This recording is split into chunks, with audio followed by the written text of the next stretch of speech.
To your health this morning, and in less than 2 weeks, children will be unwrapping all of those toys under the tree. But some parents may be concerned about the safety of these toys. So what should you be looking out for? Dr. Kristen Woodward is here with a look at holiday toy safety. Good to see you. Good to see you too. These are some great ideas and warnings too, because you know, we buy so quickly often that we don't stop and think about these things. And 250,000 kids a year go to the emergency department because of some sort of toy-related injury. Oh boy. And this is a good time of year because often we have family and friends over. We have various ages in your home that you might not be used to.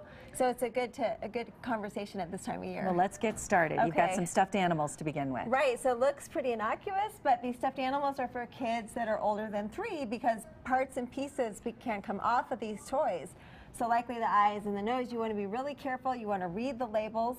Some good examples here for kids younger than 3 are the truck. This is for kids younger than 3. The toy piece is very big and clunky. This is a toy tester. There's no way that's going to fit in.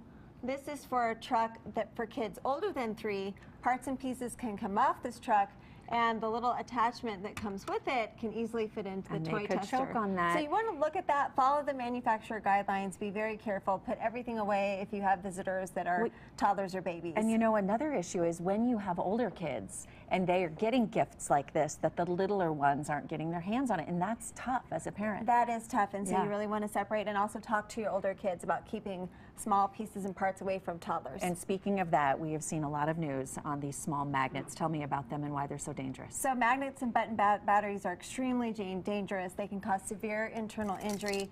The magnets can adhere to the intestines and require surgery to take them out. The button batteries, if they're swallowed, they can erode through the esophagus. Extremely dangerous stuff. And a lot of toys have these button batteries, so things like this. Yes, and so this lights up.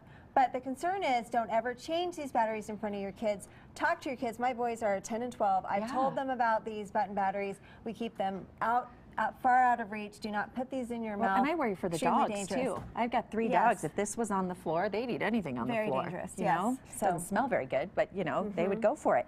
Okay, let's move along to balloons. Balloons, it's the #1 choking hazard in kids between 3 and 8. Oh boy. They're so fun, and my boys love this, and we had some young kids over the I can't remember how to do this, but yeah, it's okay. And so, you know, if these break, you want to get the pieces up. Watch kids if they're under than 8 trying to blow up a balloon. People don't really know this about latex balloons, but they are the #1 choking hazard in kids between 3 and 8. Are they really? Yeah. Wow. Okay, what do you have here? So straps Why is and this dangerous? strings for kids under 3, very dangerous because they can get around the neck. The string on toys needs to be less than 12 inches. And these straps, you can just pop these off, and then younger kids can play with this. You don't want to have younger kids under 3 putting things around their neck. You could easily put this around their neck. Now, I don't know if you've heard of this, but I've heard of stories of someone who had like one of those long stuffed snake, like stuffed animals on a bunk bed. And fell off, and it was tied, and that can be a strangling. I mean, anything that is long like that could get wrapped around their neck. We don't want to freak out and like be too overprotective, but you just have to be smart about it. Exactly. Yep. Okay. Exactly. And last but not least, riding toys. Such a great gift. So scooters, bikes, they're outside, they're getting exercise, but make sure that the child you're giving this to has a helmet, or get them a helmet with it. And set a good example. Always wear a helmet if you're out with them. That's right. The #1 injury that we see in kids comes from riding toys. All right. Some great tips today. We appreciate it. Thank you. Thank you. We'll be right back.